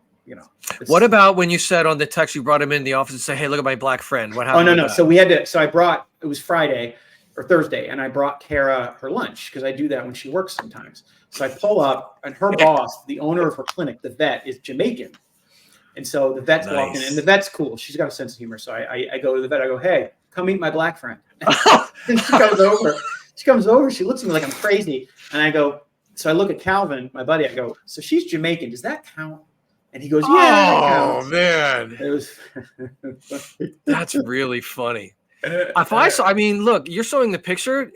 I can see it. I can see how you look like a progressive gay couple. Yeah. You got the hat on, the glass. I mean, look, I don't know if you look super gay or anything. Well, that was 15 years ago, believe it or not. That was 30, 37, 36. Oh my God. So is there something about gay? Is it Tesla? Let me ask you this. You tell the story and you're like, we're driving around in a Tesla. I think it was the Tesla. I think it was because Tesla, let me ask you point blank. Is Tesla a gay vehicle? Is it like a vehicle that like a gay person would drive? Yeah, I think kind of. I mean, Tesla has a wide audience. Yeah. So, but I think that's really funny. Dudes, I mean, there's who was driving the car? Were you driving the car, right? Yeah, it's my car. I'm driving the car. Yeah. It's so funny. He drove down from Charlotte, so I drove him around, and we're shooting the shit. Whenever I'm in Charlotte, I see him, and if he comes down here. Did you go into like restaurants with him and sit down, and you waited in line and sit down at a table? Of course. Yeah. Oh man, that must have been great. the waiter's like, yes, sir. The gay couple over there wants that extra water. Well, I did. Well, we went to a sandwich place that's owned by a friend of mine, and I said my boyfriend here would like the. Oh my God. It's funny when you say when we talk about gay people and stuff like that. It's so great. Like, I absolutely love gay people. I mean, like, when I vibe very well. Oh, I vibe. I'm very. Especially gay dudes. I do lesbians is hit or miss. Like lesbians is a little hit or miss for sure because but gay dudes for sure have always been a big fan of Bruce. Always a big fan. Yeah, they love me too. I don't know why. I really don't. It's great, and I interact well with them too because they always. I mean, I lived in San Francisco for 10 fucking years, right out of college. Of course. If I had a problem with gay people or the gay culture, would I last for 10 years? No. No. I really liked it, and I worked in many places where there's like gay bartenders and stuff, and their sense of humor is always fucking off the charts. So good. And it's just such a pleasure to work with them. And they're very considerate and they know how to communicate. And in real estate, they're the best. I mean, they're the best tenants. They're the best at the business. And straight guys, we're problematic. We're problematic as a whole. We can't communicate, we're just, there's a lot of issues, whatever. But that's a good story. You know what I want to talk about? Put up a graphic of it's Bruce's birthday. Let's talk about Bruce's birthday. That's right. Let's talk about Bruce's birthday. So it's May 12th right now. I will tell you that May 11th is my birthday. It was my birthday yesterday. And I'm very old, I just turned fucking 56 years old. So now I'm closer to 60 than I am, I'm still, you could say mid 50s, but it's definitely, I'm only fucking 4 years away from being 60 fucking years old. Now, you could say, oh, numbers don't matter. Numbers don't matter. It's how you feel. Blah, blah, blah. Yeah, that's literally me at this point. When I look in the mirror, that's what I see. So, and it's tough because we talked about this on the podcast a lot, about aging and getting a little older and how you look like and what do you think about yourself and how you feel and all that. And birthdays, we've talked a lot about birthdays. Do you celebrate birthdays, Dan, right? Is it appropriate for a person to celebrate a birthday when you're older, whatever? So Ro is really great in this regard. Ro knows that we scheduled this camping trip, and Ro knows that I woke up in the woods in the tent on my 56th birthday. And God bless her. She's like, what do you want for your birthday? I'm like, I don't want anything. I don't want nothing. I don't want fucking nothing. She's like, I know you love cake. You want a cake? I'm like, no, I don't want anything. I just frankly, I just sort of want to forget about it. Like, I just don't want to it's depressing if I think about it too much, honestly. Mm-hmm. But she's like, it's just a number. Don't trip on it. And she's really great with it. Woke up, birthday morning, and she didn't think too much of it, whatever. And I'm like, no cake, no present, nothing like that. I'm like, good. But she did say, we came back home, she's like, are you sure you don't want anything for your birthday? And she kept pressing, you don't want anything for your birthday, whatever? And, of course, Dan's like, you should ask for a hand job or something like that. I'm like, no, I'm not asking for a hand job or nothing like that. So I go, I don't know, Amazon gift card, whatever, Amazon. She's like, okay. She pecks away at the computer. Like, boom, check out your email. Boom, $100 from Amazon, from your sweetie. I'm like, that's nice. I love Amazon. I love Amazon. So then she goes, look, what about if I take you out? Now, this is a bigger deal because it's Ro we're talking about here, and it's me, and we're very tight on money, right? She goes, how about I take you out someplace to eat for your birthday? And I'm like, oh, that's a good idea. And she goes, so we have a short list. We have a short list of places that we'll go to that she likes and that are not wildly expensive. And, it's this gyro place that we like, and it's like a Mexican place that I like, and she thinks it's going to be one of those two things. And I hit her with a curveball. She goes, like, what's your birthday? Where do you want to go? Now, if I said something expensive, she would say, no, that's just too much money, But I said, I've been craving the dim sum place so bad lately. Like, I want to go to the dim sum place. And so I'm going to talk about my birthday. I'm going to talk about dim sum. All right. Now, Dan, you're a Heeb who lives in Florida. You say that you like, and I texted Dan about this, and Dan's like, I love some dim sum. So Dan, what do you know about dim sum restaurants? What is your dim sum restaurants like out in Florida? Paint a picture for me. We don't really have it. I'm in a small town now. When I say I like dim sum, that's from when I was in Boston. I used to go to Chinatown there and stuff. All right, let me ask you this. Mm-hmm. Your experience in Boston, where you went to a dim sum place, mm-hmm. Is it a real dim sum place where they have the angry Chinese ladies pushing around metal carts? Yes. You walk in, it is a sparsely decorated room with large tables. You're not getting a table for two. Okay. Right. You're sitting with whoever you're with, at a table for 30. And they come by and like, you fucking want fucking pork buns, dick? You want the pork bun, asshole? Yeah. And so yeah. They have an attitude in there, and it's hysterical. And I have a saying, the crabbier and more angry they are, the better that food's going to fucking taste. Of course, yes. So there's this one dim sum place around here, and of course, the whole time we lived in Utah, There was no dim sum restaurant, No. you know. So we moved to Phoenix because we wanted to be a little more metropolitan. And sure enough, I found the Asian district, and I found this place called the Mekong Plaza. Mekong Plaza's got Mekong Restaurant, and it's this big ass Chinese food restaurant that serves dim sum from 11 a.m. to like 3 p.m. And then they stop it. And it's the same thing. If the podcast audience has never had dim sum, I must tell you, as an experience that you have to have. Not only is the food delicious and everything's made out of this rice powder, you know, and they've got vegetarian options. They've got lots of sweet things. They've got bok choy. They've got fried shrimp. The thing is, it's easy to spend a lot of money doing that. So here's the problem. And this brings up, I'm glad you brought it up. So they come around with like it's not like ordering any other thing you've ordered before. There's no menu. This lady comes up with like a metal cart, and it's usually got some cracked plexiglass things on the side. It's halfway dirty, you know. She comes in, it's like, what do you want? Broken English. You don't even know what she can't explain what it is. Hey, do you have pork? Do you have shrimp? Do you have this? Do you have bok choy? I want seafood. Do you have noodles? Whatever. And she points it out. Like she just knows the basic words. Shrimp, bok choy, you know, whatever.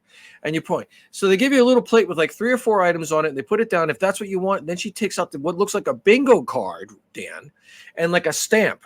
Yep. Right? And she sets that down. You're like, I want bok choy. She puts it down, goes, bam, right? And so you don't know how much you're spending. It's this whole psychological thing. You don't know how much these things are. No clue. No clue. And you don't know what it is. You can't figure out. It could be $4. It could be $40. You don't know. No. So, but you're hungry, and you're taken up on the whole atmosphere of the cart. Yeah, you see that yummy, like, oh my God, bamboo tray of shit. Yeah, I gotta have. And it's really great. And my favorite thing at this place is shrimp hargo. It's these little shrimp dumplings that are wrapped in a little like steamed rice flour thing. When I tell you I could eat 40 of these motherfuckers, I'm not lying. I really could. So she comes around. There's 4 of them on a plate, right? And she goes, bam, bam. And I found out each one of those things is $5. You eat 4 of those things, that's $5. So she comes around, less. And I stopped going to the dim sum. They raised their prices in the last couple of years. So I used to go a lot, and I could easily spend $40 on myself. And I would go by myself. This is like pre-pandemic. I'd go by myself. Yeah, when I'm out there again, we'll do dim sum. We got it.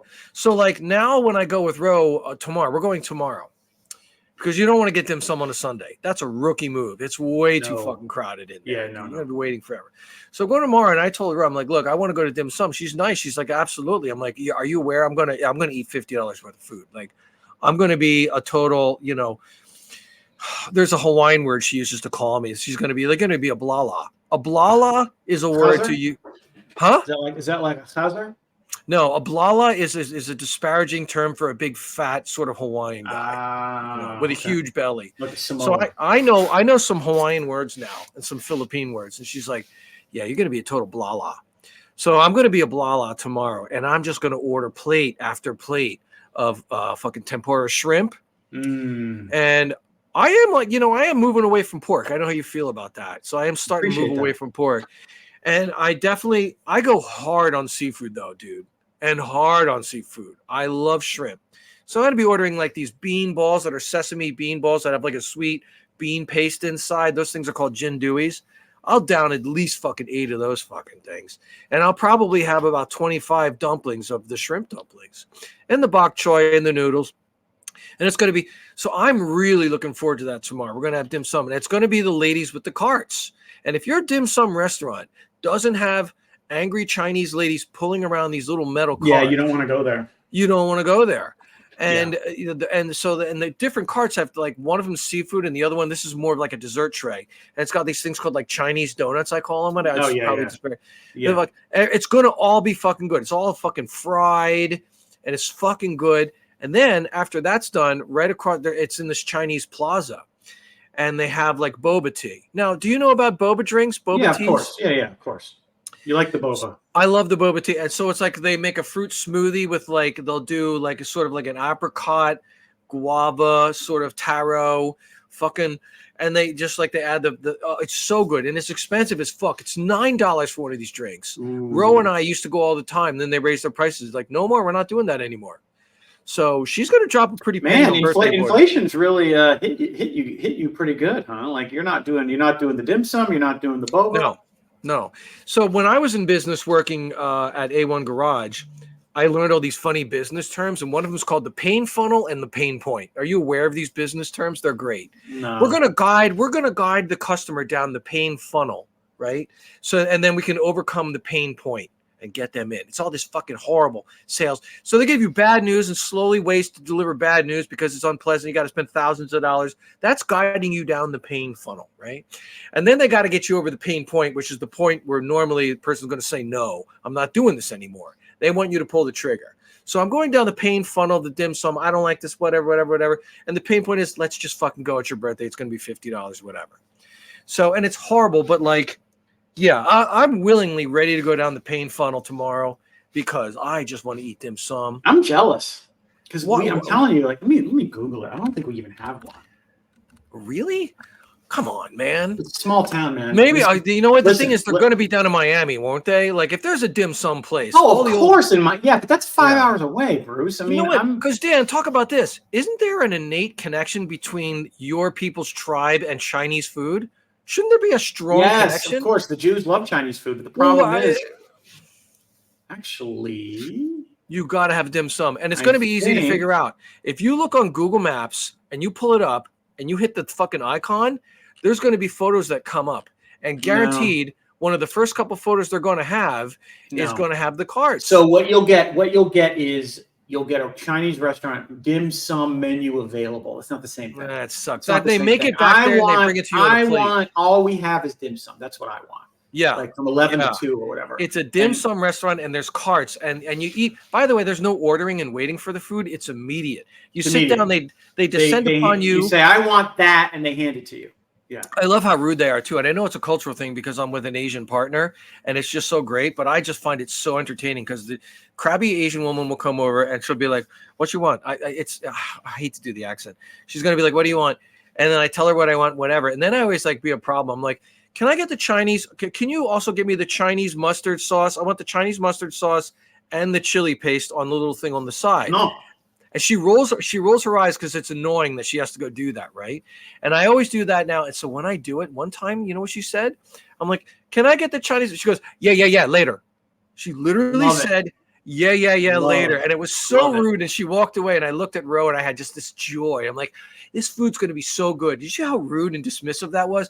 And by the way, I think that more waitresses should talk to people that way. I agree. Let's get rid of the pretense. It's just one of the sad realities of the southern, especially the southeastern United States, where there's just no good Chinese food, man. It just is. It's the way it is. Now we do have other things that are good. We don't have Chinese food. You want Chinese? You either need to be in a city like Phoenix, or you gotta go up north. You go up north, there's plenty of it. I was surprised it was so good. So what is the biggest town in Florida that might have a good Chinese food situation? Well, if you go to Miami, there'll be plenty. I'm sure Orlando. But that's like a 5-hour drive for you or some shit. Yeah, like right? Orlando's like 2 hours, Tampa 2 hours. I don't know if Jacksonville has anything good. That's an hour and a half.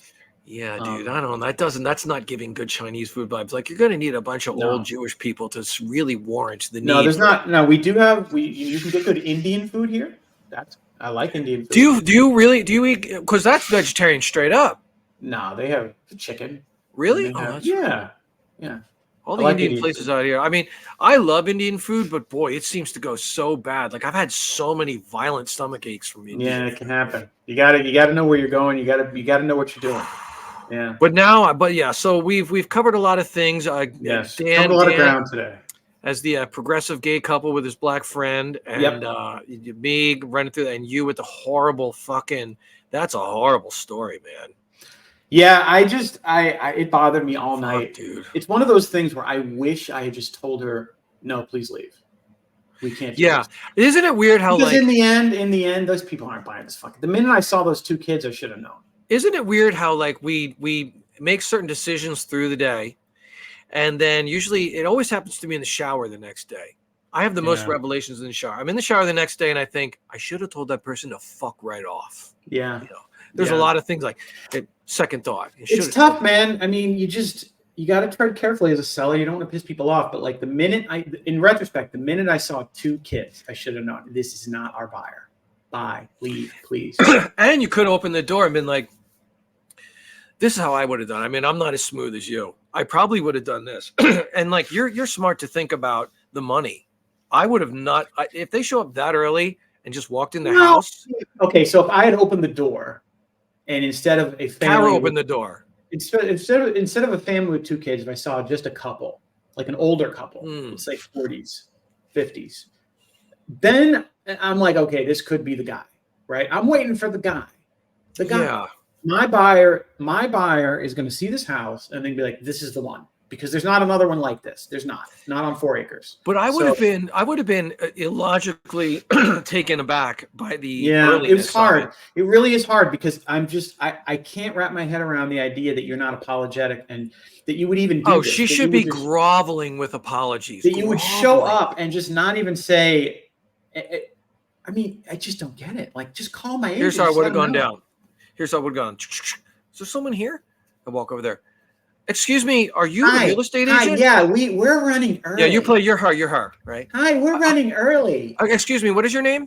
My name is Tina. We're running early. Tina, are you aware that the appointment's for 4 p.m.? Yeah, we're running early. Hi, is this the family that's looking for it? We're Hi. running early. Okay, look. It's 1:40. Get that stupid fucking look off your face, Tina. And let me tell you something. It's 4 o'clock. You're here way early. We're not ready. By the way, did you just walk in? Quicker than I thought. You're quicker than you thought? Yeah. Well, here's the thing. Why don't you fuck right off back to the donut shop and get the hell out of here? Oh, yeah, that would have been great. I secretly, in a different life, Dan, if I was single and I just didn't have a lot going on, I'd be in a car so fast to go live with you down there and be your henchman. Oh, man, this would be great. You could handle everything. I wouldn't have to do a thing. You wouldn't have to get negative with any people. I would dispatch the henchman for everything. Yeah, dispatch me. Hey, talk to Bruce. Yeah, forget henchman. You're the handler. Yeah, I'm the handler. And I'm not like a big guy, and it's not about fighting at all. No. It's all about just the mental intimidation. Yeah. It's just yeah.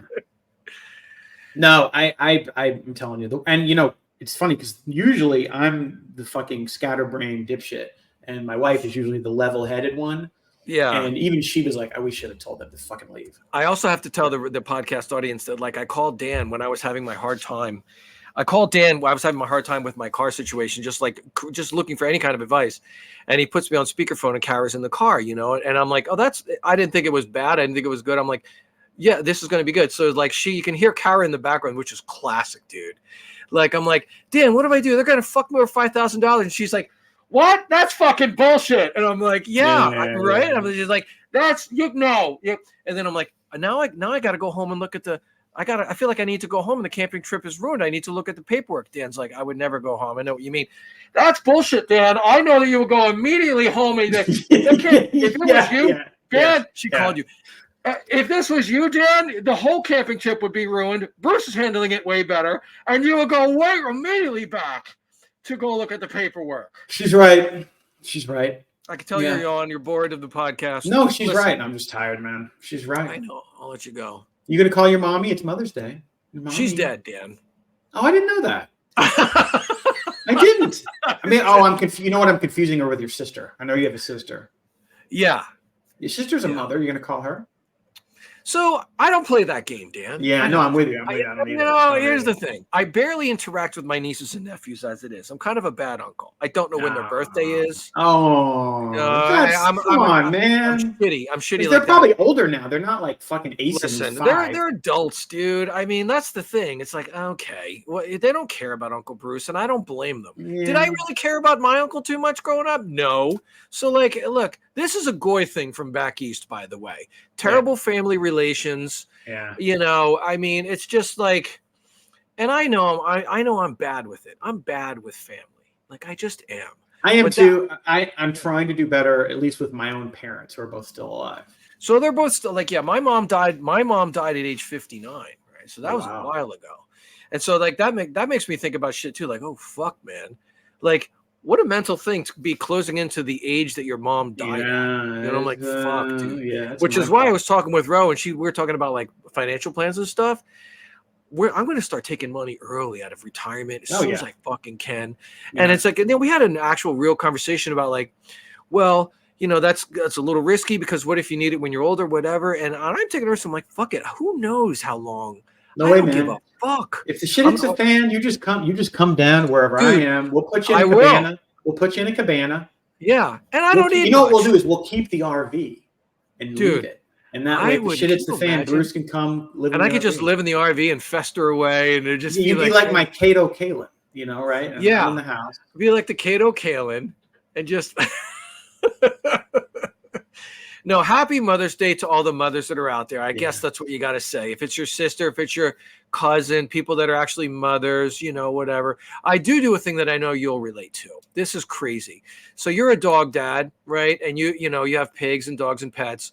I do something where I give Ro. I didn't do it this year.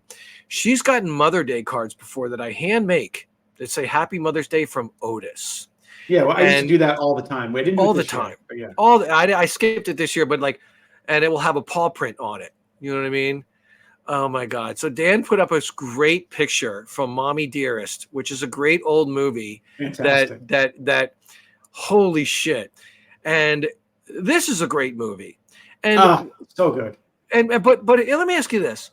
We were talking about the gay culture earlier. Why do you think it is that the gay culture gravitates? They love Joan Crawford. They do. But why? It's because of the drama? No, well, I guess. But this was like the 1940s or something. Or let's reach out to the gay community. Yeah, we need. And I don't know. But it's got to be gay dudes. Lesbians don't give a shit about Joan Crawford. And I never really asked some of my friends, like Ezra and other people, what their deal is. I just didn't ask. I shouldn't ask. I don't really care.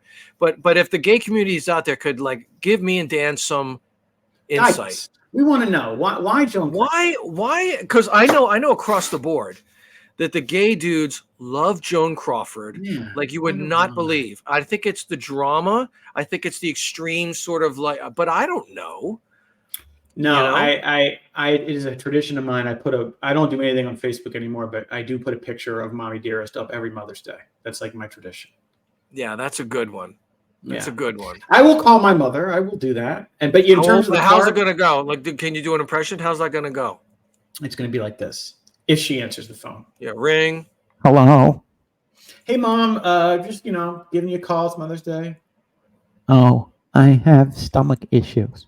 What do you mean? Did you eat something bad? I mean, what's going on? I got the big D. I got to go back to the toilet, honey. Can you call? Can I call you later? On. Yeah. No.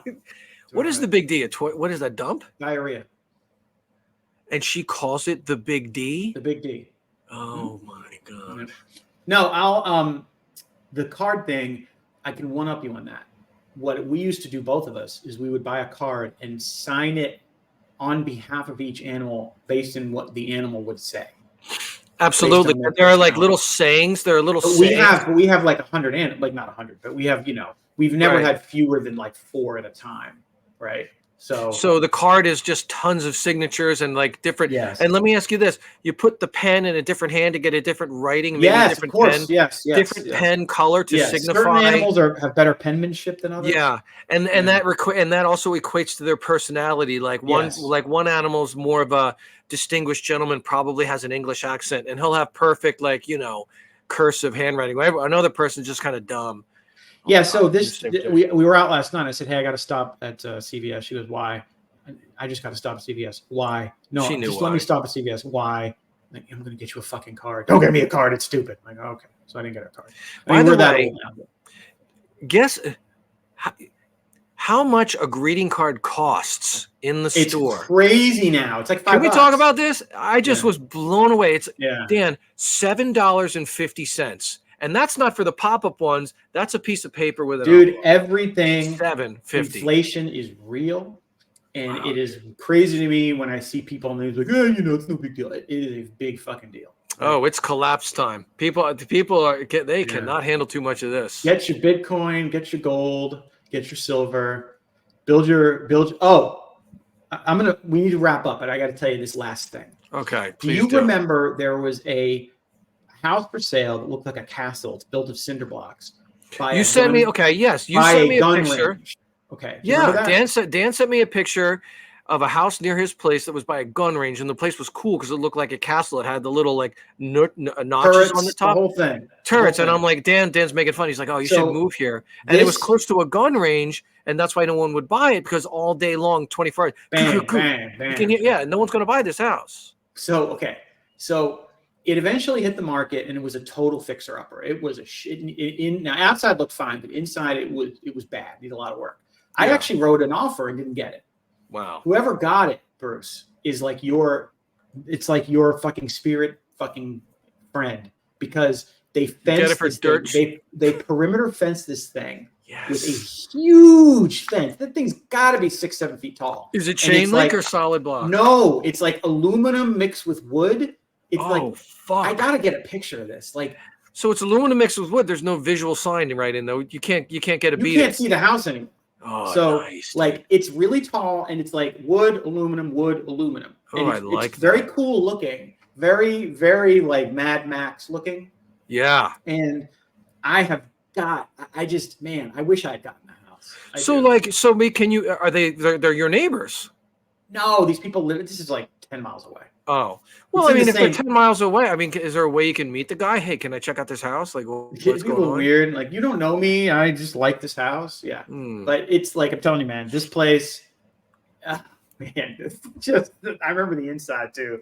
It was like, it's your kind of place. It's like, it's a place where you would find out someone's molesting 9-year-olds. Like, it's that kind of. Oh, so that's my kind of place? Thanks. No. You don't molest 9-year-olds.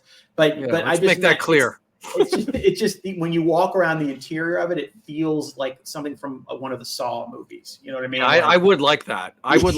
I know. You know, I would like a fucked up interior, a couple like windowless rooms and fucked up interior, random shit, like kind of labyrinth kind of thing. Like, wait a minute. Yeah, things like secret rooms that don't make too much sense. Yeah, maybe panic room. It's on a nice sized lot. It's got to be an acre or two, and it's like. Do you know what it's sold for? I don't. I'd have to look it up. But ballpark? I don't. It was on the market in the ones, so it would have been. I probably sold in the ones somewhere. Jesus, 100 something? Yeah. That's so cheap. That's a tough one to sell. You're right next. Not only you're next to the gun range, you're on State Road 441, which is a major thoroughfare. So right outside the fence is just cars. I mean, I wouldn't say it's not that bad, but it's pretty major. But the thing is, the house is pretty far off the road. So if you live there and you fence it well, you wouldn't. Yeah. See, that's weird that's bad for a prepper, because preppers don't like being too close to main roads. No, I don't. The prepper thing I don't think would work. But the way this guy fenced this place, I mean, this is what you would do. This is totally. And it makes me curious about that guy. Like, what's he doing in there? He's going to set up a film studio. Like something's going on in there that's like not. He's going to be packaging bricks of cocaine. One day, Bruce. One day, I'll bring you down and we'll go check it out. We'll knock on the door. Be like, hey, we're just admirers. And I'd be good. I would be able to talk my way through that. Hey, what's going on? Listen, how'd you make this fence? It's fucking awesome. Yeah. Oh, and then you get a guy talking about that. Blah blah blah. I'm like, man, that's fucking cool. I bet that could stop at 22. You damn right it could. I tested out the back. I'm like, can I see? Yeah. And then we'd be off to the races, dude. Yeah. So I'll have to, next time I'm down there, I'll get some pictures. But anyway, we're going to wrap up. It's a long ass podcast. Thanks to all our listeners. I know that our Rush haters are listening right now. Rush fan haters are listening right now. Yeah. And again. Stuart back behind me is extremely enthralled by us. He's bored. Yeah. I've got a head on a stick behind me. There, see that? They do. I like that. Yeah, man. That's it. Until next week, everybody. Hopefully, all right. Happy birthday, Bruce. I did promise. Hold on. I did promise. We got to go back. Oh, sunny days. Sunny days are back again. We're back. It's not. The dark days are over. But we're gonna keep. I'm gonna do the outro with the music, and then we'll. How's that? How about That's good. I love it. We'll do the outro.